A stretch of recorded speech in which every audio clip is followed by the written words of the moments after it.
విశాఖపట్నంలో సుమారు 2014 నుంచి ఈ భూదందాలు మొదలయ్యాయి. అంటే భారీ ఎత్తున ఎప్పుడైతే భూదందాలు మొదలవుతాయో, భూదందా చేయాలంటే ఎవరికి ఏం కావాలి? రెండు సహాయాలు కావాలి. ఒకటేమో పోలీస్ వ్యవస్థ, రెండోదేమో రౌడీ వ్యవస్థ. మరి ఈ 2014 నుంచి విశాఖపట్నానికి పట్టిన దరిద్రం చీడపురుగు ఏంటంటే, ఈ రౌడీలు వలస వచ్చారు. శాంతియుతంగా ఈ పట్టణం ఉన్న పరిస్థితుల్లో బయట నుంచి చీడపురుగులు ప్రవేశించి అక్కడి నుంచి మొదలైంది హత్యలు, లూటీలు, రేపులు, తర్వాత వాళ్ళని తీసుకెళ్ళి దాచేయటాలు, ఇలాంటి రకరకాల పనులు. అదిరించో బెదిరించో ఏదో రకంగా వారి ఆస్తిని వీరి పేరుకి ట్రాన్స్ఫర్ చేయించుకోవటం. వాళ్ళు ఇచ్చే ధరకి వీళ్ళు కనుక ఒప్పుకోకపోతే వాళ్ళని చంపేస్తాం, నరికేస్తామని చెప్పి రకరకాలుగా బెదిరించి చివరికి పెద్ద పెద్ద వాళ్ళు కూడా వీళ్ళు వారి దారిలో తెచ్చుకుంటున్నారు. అంతవరకు ఎందుకండి? మరి ఈ రౌడీజం కేవలం ఆంధ్రప్రదేశ్కే పరిమితం కాలేదండి. కేంద్రంలో కూడా ఇలాంటి రౌడీజం కనిపిస్తున్నది. మన కృష్ణపట్నం రేవుని కానీ, లేకుంటే మన ఈ విశాఖపట్నం పోర్ట్ని కానీ, వీటన్నిటిని చూసుకుంటే ప్రతి చోట కూడా ఇలాంటి రౌడీజం కనిపిస్తున్నది. పెద్ద పెద్ద రాజకీయ వ్యాపారవేత్తలకి ఇక్కడ వాటిని అమ్మివేయటం జరుగుతున్నది.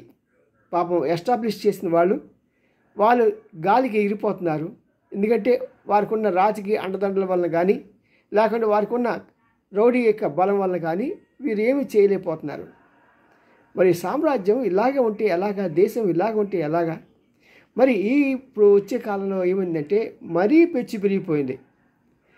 ఎక్కడో ఉన్న ఒక 200 గజాల స్థలాన్ని ఒక పాప వృద్ధ దంపతులు కొనుక్కుంటే అది నేను అమ్మలేదు, దాన్ని తాకట్టు పెట్టాను అని చెప్పి రోడ్డుని వేసుకొచ్చి వాళ్ళని బెదిరించి వాళ్ళని మీద దౌర్జన్యం చేసే పరిస్థితి పట్టణంలో ఉంటే పోలీసులుగా నిస్సహాయాలుగా ఉన్నారు.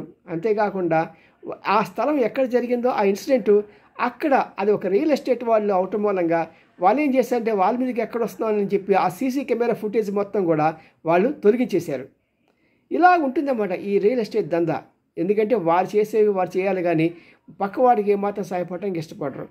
అలాగే నిన్నటి రోజున జరిగిన ఈ దందాల్లో ఇక్కడ ఎంఆర్ఓ రమణయ్య కూడా అంతకుముందు వాళ్ళిద్దరి మధ్య డీల్స్ జరిగాయని మనకి తెలుస్తున్నది. మరి ఆ డీల్స్లో ఎక్కడ వ్యతిరేకత వచ్చిందనేది స్పష్టంగా తెలియట్లా. ఎక్కడైనా సరే ఎక్కడో చిన్నపాటి తేడా వచ్చి ఉంటుంది.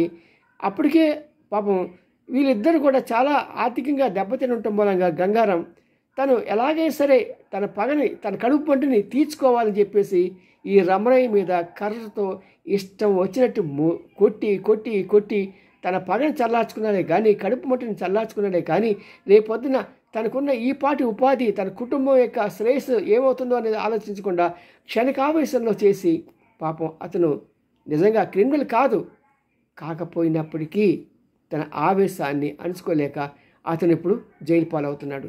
మరి ఇలాంటి సన్నివేశాలు జరగడానికి కారణం ఏంటంటే పోలీసు వ్యవస్థ సరైన టైంలో ఇంటర్ఫియర్ కావట్లేదు అని చాలామంది విశ్లేషకులు ఆరోపిస్తున్నారు. అంతేకాకుండా ఎప్పుడైతే ఒక పోలీస్ స్టేషన్లో ఇలాంటి దౌర్జన్యం జరుగుతున్నదని కేసు ఫైల్ చేసినప్పుడు అక్కడ సరైన వ్యవస్థ లేకుండా వారిని వెంటనే అరెస్ట్ చేసి వాళ్ళ మీద ఛార్జ్ షీట్ ఫైల్ చేయడం జరగట్లా. మరి దాన్ని చెప్పినట్టుగా విశాఖపట్నంలో ఎక్కడో వియ్యూరు దగ్గర ఉన్నటువంటి ఒక చిన్న స్థలం తగాద ఇక్కడికి వచ్చి వారు అక్కడి నుంచి ఇక్కడికి వచ్చి లోకల్గా ఉన్న ఒక కడప రౌడీ అని చెప్పుకునే అతన్ని తీసుకొచ్చి హెచ్చరించి ఆ తర్వాత అతన్ని దౌర్జన్యం చేయడానికి సిద్ధపడినప్పుడు కేసు ఎఫ్ఐఆర్ ఫైల్ అయింది, కానీ ఇంకో ఛార్జ్ షీట్ ఫైల్ చేయాల. అదే ఇన్సిడెంట్ జరిగిన ఆ రియల్ ఎస్టేట్ కంపెనీ ఆదర్శ్ నగర్లో రోడ్డు మీద ఉంటుంది. మరి వారు కూడా వారి సీసీ కెమెరా ఫుటేజ్ని తీసేశారు. మరి ఇలాంటి పరిస్థితుల్లో సామాన్య జనం ఎలా బతుకుతారు? శాంతి కాముకులైన విశాఖ ప్రజలు దౌర్జన్యాన్ని దిగలేరు. మరి ఇలాంటి సమయంలో రాష్ట్రమే ఇలాంటి వాళ్ళకి రక్షణ కల్పించకపోతే ఇంకా రాబోయే రోజులు, ఎందుకంటే ఇక్కడ ఎవడైనా ఏదైనా చేయడానికి రెడీ అవ్వచ్చు, ప్రజలు వ్యతిరేకత చేసే శక్తి సామర్థ్యాలు లేదు. కాబట్టి పోలీసులే ఇలాంటి వారందరికీ తక్షణ చర్యలు తీసుకొని ఐజీ లెవెల్లో ఈ గత 2 సంవత్సరాలుగా ఎక్కడైతే ఎఫ్ఐఆర్లు పెట్టున్నారో దౌర్జన్యం సంబంధించి వాటికి ఛార్జ్ షీట్లు ఫైల్ అయ్యాయా లేదా వారిని అసలు అరెస్టే చేయట్లేదు. అరెస్టే చేయనప్పుడు వారికి ఇంక ఛార్జ్షీట్ల క్వశ్చన్ ఏముంది, కేసు తేలేదేముంది. మరి విశాఖపట్నాన్ని ఇలాగే వదిలేస్తే అది విశాఖపట్నం కాస్త అది అల్లరి పట్టణం అవుతుంది, మడ్డల పట్టణం అవుతుంది, అసాంఘిక శక్తుల వాళ్ళకి అడ్డా అవుతుంది. కాబట్టి ఈ పరిస్థితి రాకుండా పోలీసు వ్యవస్థ, ప్రభుత్వాలు తక్షణమైన కఠినమైన చర్యలు తీసుకోవాలని ప్రజలందరూ కోరుతున్నారు. జై హింద్. ఈ వీడియో మీకు నచ్చితే సబ్స్క్రైబ్ చేయండి. మీరు సబ్స్క్రైబ్ చేస్తేనే ఇలాంటి విషయాలు ముందుకు తీసుకురాగలుగుతాం. లైక్ చేయండి, షేర్ చేయండి. ఇట్లు మీ ఎన్ రామ్జీ, సీనియర్ జర్నలిస్ట్, గూడి గంటల టీవీ 9. See you.